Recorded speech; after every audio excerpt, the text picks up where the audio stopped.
ഹോളിയൊക്കെ ആയിട്ട് എല്ലാവരും നിറങ്ങളുടെ ആഘോഷത്തിലാണ്. ഈ ആഘോഷങ്ങളുടെ നടുവിൽ JNU ചുവപ്പിൻ്റെ ആഘോഷത്തിമിർപ്പിലാണ്.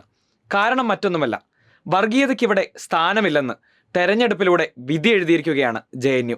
അവസാന കണക്ക് പുറത്തു വരുമ്പോൾ സർവ്വസന്നാഹങ്ങളുമായി പതിവ് പോലെ അട്ടിമറി ശ്രമം നടത്താനിറങ്ങിയ ABVP നാണം കെട്ട് മടങ്ങുന്ന കാഴ്ചയ്ക്കാണ് JNU സാക്ഷിയായത്. SFI, ISA, AISF, DSF സംഘടനകൾ ഉൾപ്പെട്ട ഐക്യ ഇടത് സഖ്യം പ്രധാനപ്പെട്ട മുഴുവൻ ജനറൽ സീറ്റിലും സ്ഥാനമുറപ്പിക്കുകയായിരുന്നു. 922 വോട്ടിന്റെ ഭൂരിപക്ഷത്തിലാണ് ഇടത് സഖ്യത്തിന്റെ ഈ ജൈത്രയാത്ര. JNUവിൽ ചുവപ്പ് പടർന്നപ്പോൾ തകർന്നടിഞ്ഞത് ABVP മാത്രമല്ല, കോൺഗ്രസിന്റെ വിദ്യാർത്ഥി സംഘടനയായ NSUI കൂടിയാണ്. ഒരു തരത്തിലുള്ള മുന്നേറ്റവും നടത്താൻ NSUIക്ക് സാധിച്ചിട്ടില്ല. മാധ്യമങ്ങൾ എത്ര ഇകഴ്ത്തിയാലും JNUവിന്റെ ഈ വിജയം ആഘോഷിക്കപ്പെടുക തന്നെ ചെയ്യും. എല്ലാത്തിനും ഇതൊരു തുടക്കമാകട്ടെ. നിറങ്ങളുടെ ആഘോഷത്തിൽ 1000 മടങ്ങ് തിളക്കമുള്ളതാകട്ടെ ചുവപ്പ് പടർന്ന JNUവിന്റെ മുഖം.